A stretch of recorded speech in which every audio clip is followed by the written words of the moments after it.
Everyone, আমি আজকে রান্না করবো বোয়াল মাছ, তাই ভাবলাম তোমাদের সাথে রেসিপিটা শেয়ার করি। তো আমি মাছটাকে ভালো করে ধুয়ে নিয়েছি, তারপর মাছের মধ্যে লবণ আর হলুদ মাখিয়ে নিয়েছি।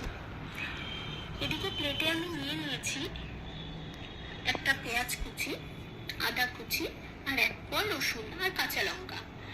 আর এদিকে 2 পিস আলু আর বেগুন কেটে নিয়েছি, যেহেতু আমি মাছটাকে আলু বেগুন দিয়ে করবো।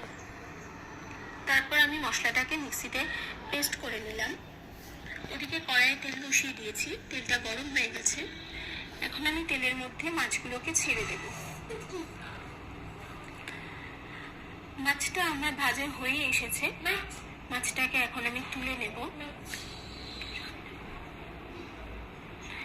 মাছটাকে তুলে নেওয়ার পর আমি বেগুনগুলোকে দিয়ে দিলাম। বেগুনটা আমি একটু লাল লাল করে ভেজে নেব, তারপরে আলুটাকেও ভেজে নেব।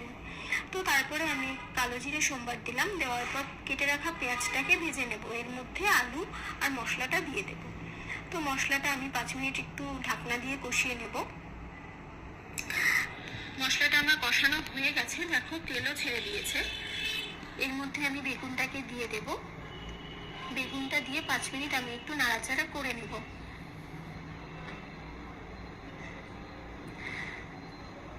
তো যাই হোক, বেগুনটা আমার এর সাথে দিয়ে কষানো হয়ে গেছে। এখন আমি এর মধ্যে পরিমাণ মতন জল দিয়ে দেব। তোমরা যদি চাও তাহলে তোমরা মাখা মাখাও খেতে পারো, তো আমি একটু ঝোল ঝোল টাইপেরই করবো, সেই কারণে একটু বেশি করেই জলটা দিলাম। তো জলটা ফুটে এসেছে, এখন আমি এর মধ্যে মাছগুলোকে দিয়ে দেব।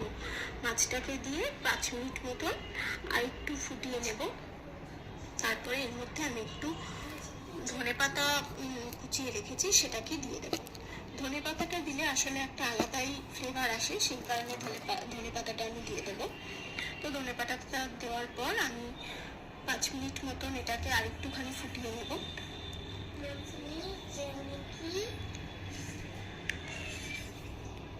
মাছটা আমার প্রায় রেডি হয়ে গেছে, এখন আমি নামিয়ে নেব। দেখো কি সুন্দর কালার এসেছে। তো যদি তোমাদের এই রেসিপিটা ভালো লেগে থাকে তাহলে প্লিজ লাইক, কমেন্ট আর একটা শেয়ার করে দিও। ধন্যবাদ।